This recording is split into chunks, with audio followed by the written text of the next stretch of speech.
Oh, hello, and thanks, Erica, Captain Juan, for moderating today's presentation. I'm just going to make a couple of very brief comments and then would like to open it up for any questions. First of all, things are going very well under Operation New Dawn. As most of you probably know, we had a significant change of mission in the last summer as we went from focusing on security operations to stability operations and went from Operation Iraqi Freedom to Operation New Dawn. Under stability operations, the military here in Iraq has had three major tasks. The first one is to advise, train, assist, and equip the Iraqi security forces. Secondly, to conduct partnered counterterrorism operations. And then lastly, to support and protect the civilian workers that come from the embassy as they've worked to build civil capacity throughout the country. We've made a lot of progress in each of these areas, and now we have focused more and more on our transition efforts. In the last couple of months of Operation New Dawn, in particular, we have four major lines, or four major efforts for transitions. And the first one I'll talk about is transitioning our missions. We have conducted transitions of a number of our tasks that the military had to lead for to the embassy or to U.S. CENTCOM, and some of those have actually transitioned to the government of Iraq. A great example, I think, is our police professionalization and training mission.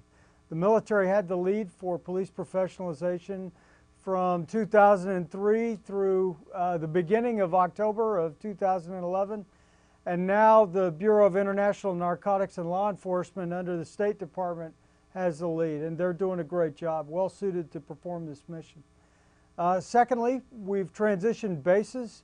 At the height of the surge, we had responsibility for 505 bases, and at the start of Operation New Dawn, we were down to about 92. So we'd already transitioned quite a few of those bases.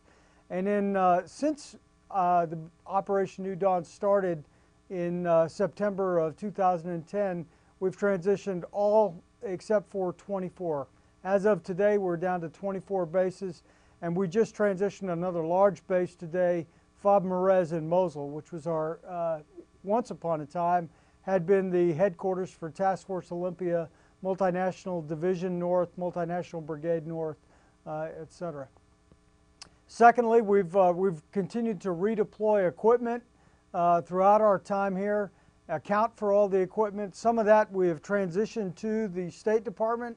Some we have redeployed back through Kuwait and either to be reconditioned and moved back to the United States or moved onward to Afghanistan. And some of the equipment we have transitioned to the government of Iraq.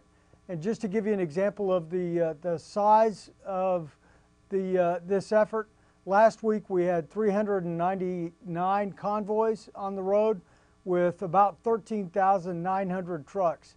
So quite a big effort, and all of it continuing to move equipment out as we've got to continue to sustain our troops that we have remaining here. We have about 40,000 troops in Iraq right now, and with just over 2 months left in our mission, those numbers are set to go down to zero. So all of this has been part of a monumental effort, and it's part of honoring our commitment to the people of Iraq and the United States under the bilateral security agreement that we both signed in 2008. That agreement gave the U.S. forces the authority to operate here in the years of 2009, 10, and 11.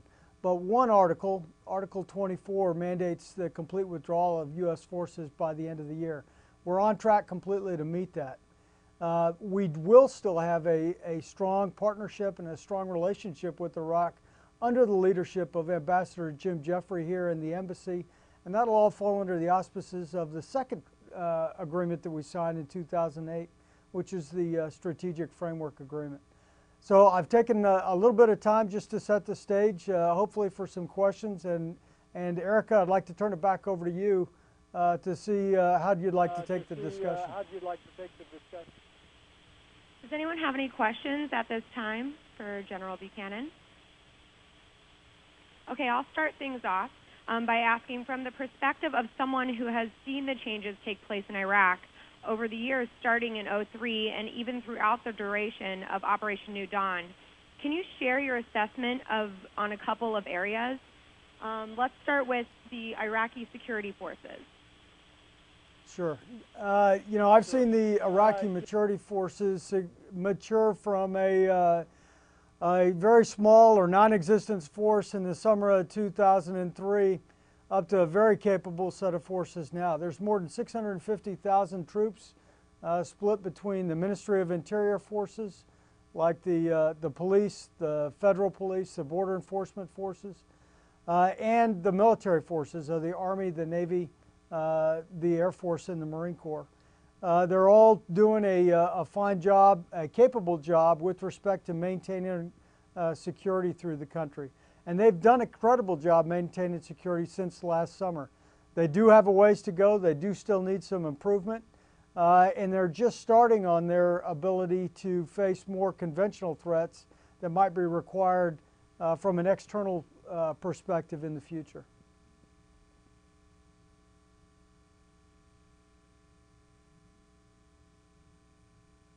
Hello, sir, and thank you for your service.